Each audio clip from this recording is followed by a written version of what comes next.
சில்லர்ல air cooled chiller, water cooled chiller இருக்கும்போது, பர்ட்டிகுலரா water cooled chiller நீங்க ரொம்ப அதிகமா யூஸ் பண்ணும்போது, இந்த சில்லர் லிஃப்ட்ன்ற வேர்ட நீங்க கேள்விப்பட்டிருப்பீங்க. அதுலயும் பர்ட்டிகுலரா சென்ட்ரிஃபியூகல் சில்லர்ஸ் நம்ம யூஸ் பண்ணிட்டு இருக்கும்போது, இந்த சில்லர் லிஃப்ட் பத்தி ரொம்ப அதிகமா டிஸ்கஸ் பண்ணுவாங்க.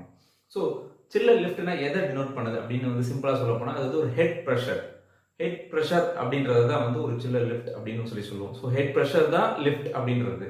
ஸோ எதோட ஹெட் பிரஷர் அது அப்படின்னு பாத்தீங்க அப்படின்னா, சிம்பிளா சொல்லணும் அப்படின்னா, இப்போ ஒரு ஒரு இட் இஸ் பிரஷர் டிஃபரன்ஸ். ஒரு ரெண்டுத்துக்குள்ள இருக்கிற ஒரு பிரஷர் டிஃபரன்ஸ் தான் லிஃப்ட். எதுக்குள்ள இருக்கிற பிரஷர் டிஃபரன்ஸ் அப்படின்னு பாத்தீங்கன்னா, refrigerant in the condenser and refrigerant in the evaporator. இந்த ரெண்டுத்துக்கும் இடையில இருக்கிற ஒரு பிரஷர் டிஃபரன்ஸ் தான் நம்ம என்ன சொல்றோம் அப்படின்னா லிஃப்ட் அப்படின்னு சொல்றோம். சில்லர் லிஃப்ட் அப்படின்னு சொல்றோம். இன்னும் இந்த பிரஷரை டெம்பரேச்சருக்கு ரிலேட் பண்ணி நீங்க சொல்லணும் அப்படின்னா சொல்லலாம். டெம்பரேச்சரை டினோட் பண்ணி நீங்க லிஃப்ட்